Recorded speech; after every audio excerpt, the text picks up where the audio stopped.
These are some of my favorite snacks that I like to prep in the beginning of the week to pop into my daughter's school lunchbox Monday through Friday for when I'm half asleep in the mornings doing it. There's actually something that doesn't come out of a package going into her lunch. Don't forget to subscribe if you're new here. I post videos every single week, and give this video a thumbs up if you enjoy it.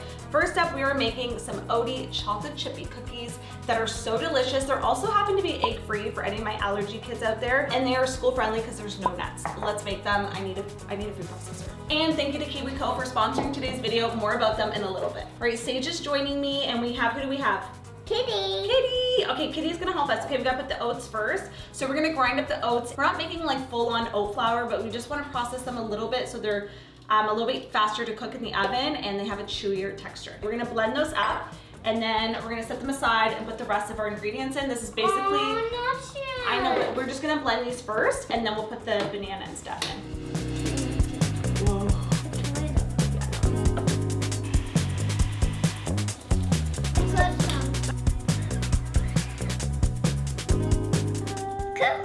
Cookies. Okay, so I just have a cookie sheet lined with parchment paper. This dough is a little bit more wet, so you're just gonna kind of drop them on the cookie sheet. You're not. Oh, it didn't break. And Oakley just woke up from his nap. Yay! Real life. It's okay. Mommy will put them back in the bowl. Yay! Floor chocolate chips. Okay, put them in there. Because this batter is more on the wet side, I like to let it sit for just a couple minutes to let the oats soak up any extra moisture, and then I just plop it on the cookie tray. I don't actually roll it with my hands. I just use a cookie scoop and drop them on, and that way it'll just bake up. They're like little mounds. It's really easy, so you don't have to get sticky hands.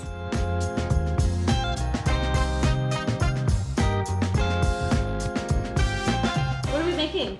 Cheesy crackers. Yeah, okay, so these are gonna be really easy cheesy crackers. I do have one in my toddler cookbook, but they have almond flour in them, so if you want them to be school friendly, these are just regular all-purpose flour and lots of cheese. You might be asking, why are we making crackers from scratch? But the reality is, a lot of the crackers you find at the grocery store have a lot of crackers. Yeah, they have a lot of ingredients that you may not want to be eating all the time, like oils and stuff. So when you make them homemade, you know what's in them, and they honestly taste so much better. Sage loves these. To a food processor, I'm gonna add in my cheese, my flour. I have some arrowroot powder and sea salt. I'm gonna process it for like 30 seconds to combine. You just want it to be kind of like a fine crumb mixture, and the flour is well incorporated with the cheese. It's looking perfect. You want a wet sand texture, and then we're gonna drizzle in our cold water, and now it's gonna turn into a dough. It's like magic. I split the dough into two, and I just popped it in the fridge to chill for about an hour. It'll be easier to work with. That's why I do it in two, so you can have the other one in the fridge while you're rolling out the one, and that way the butter doesn't get too warm, because the butter makes layers and makes that like flaky texture. Now we're gonna clean up, because I'm trying not to be a messy cook. Smaller kitchen, it gets messy quick. All right, I'm gonna try one of these cookies because I'm feeling peckish. Yeah, but I need one for Santa. For Santa? Oh yeah, we are gonna make cookies for Santa. You wanna try a bite? They're so chewy, so simple too to make. Santa. We'll make more for Santa. I wanna have cracker cheese. All right, let's roll out our cheese crackers because the dough is ready. Take out one part and leave the other one in the fridge, because we're gonna roll it out and then cut it into little crackers. And we're gonna stamp the centers with like a toothpick, or I'm gonna use a chopstick. This is your dough and this is my dough. Maybe this is my dough and this is my dough. Optional, you can put a little bit of flaky sea salt on top, just for some extra like crunch and saltiness.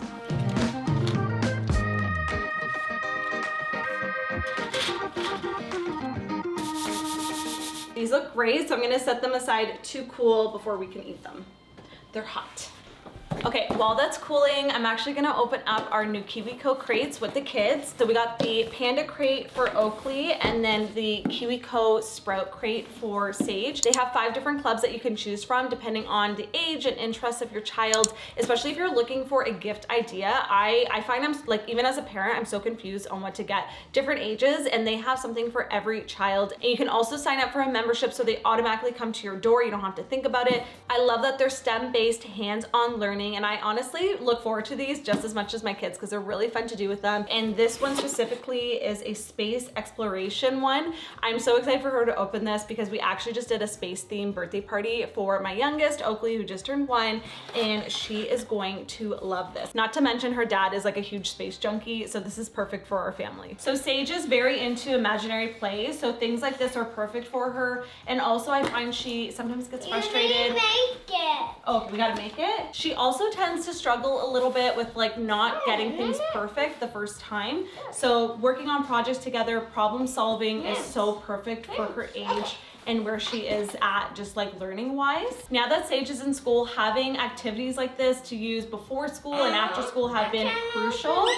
I think that one, let's look at the instructions. You guys can use my code Nicole to get 50% off your first monthly club crate. And if you're ordering the Panda crates, which is for ages 0 to 36 months, it's what we use for Oakley, you can get 20% off. Mom, where is this? Okay, we're gonna build this. Where is this?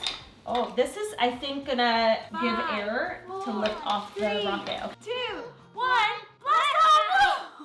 Okay, these are my favorite molds. I like them because they're not like the really, really tiny gummy bears that are just forever to take out.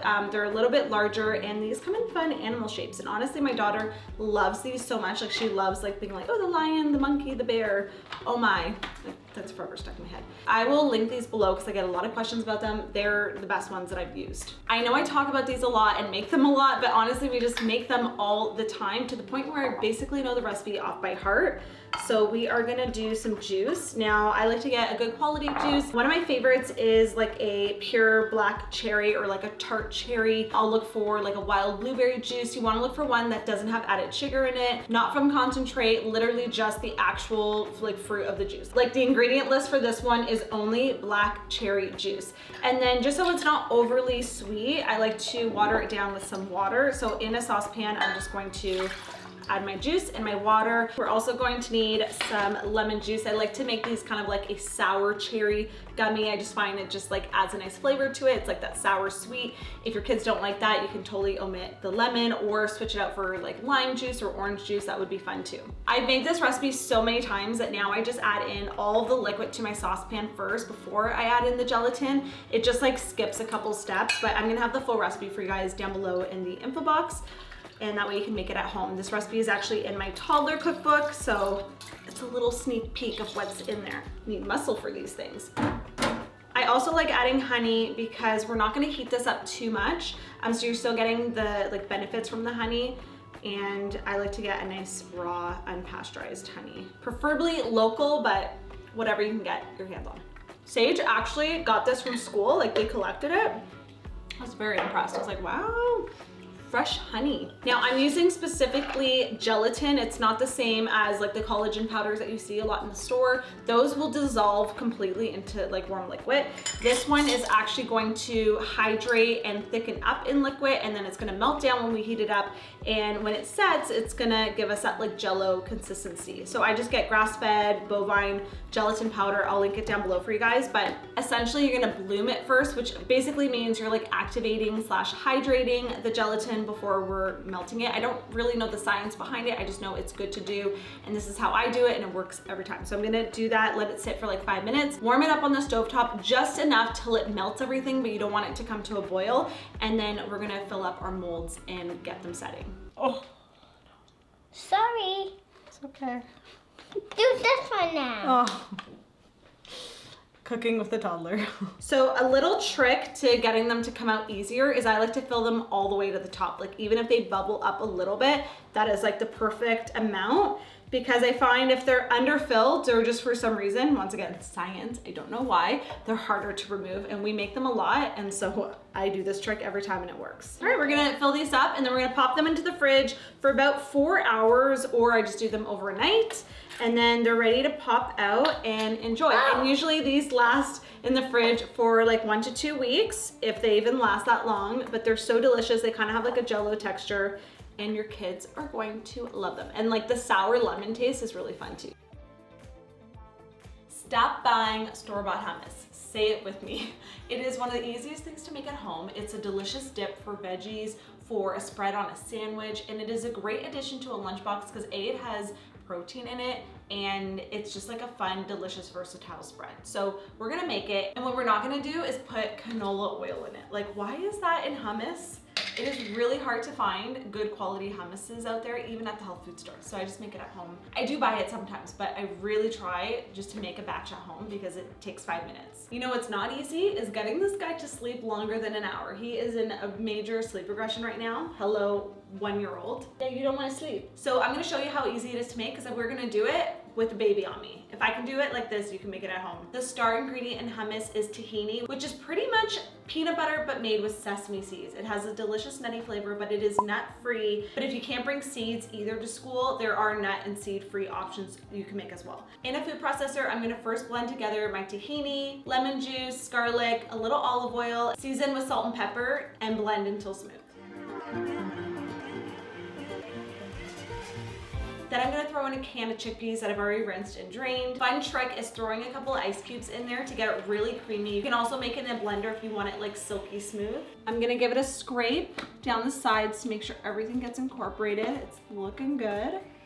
Look at how creamy smooth that is. Transfer it into a container. This will be good in the fridge for at least a week, if not longer. I would say like fresh as 5 to 7 days. You helping me? And you can even sprinkle it with some paprika on it. Let me grab a cucumber. By the way, I love these little cucumber poppers. They're so great to add to a lunchbox. And I feel like this is just a staple for us every day. Can I try some? Cold. Cucumber's cold. This with the cheesy crackers, bomb combination. Can I try it? When I'm thinking about snacks, I'm looking for good quality fats, protein, and adding some type of veggie in there so that it's not just a bunch of like packaged refined flours and sugars and stuff. And hummus is such a great addition. Here's an example of a little snack plate with everything on it. I have the hummus, the cheesy crackers, gummies, a cookie, and some cucumber. And even if this is like a snack lunch, it still has a healthy balance of everything, and I would feel good about serving this for a full meal. Comment down below and let me know which one was your favorite and which one you're gonna be making. I'm gonna have the full recipes listed in the info box down below. I actually didn't get to try these yet because they don't let me eat one. Mmm, so flaky. Look at those flakes. Do you see those layers? That might be my favorite. It's really good. Don't forget to check out KiwiCo. I'm gonna have them linked down below. Use my code Nicole for 50% off your first monthly club crate. I can't recommend them enough if you are shopping for little ones this holiday season. They were high when they touch your leg. Okay, they have been a game changer in our family, and I will be using them for many years to come. Mommy, okay, ready? I'm gonna go really high. Are you ready? Okay, move, stand back. 1, okay, 3, 2, 1. No, I'm not. I need to stand back first. The blast off's gonna be intense. Okay, 3, 2, 1, blast off. Oh, I did it!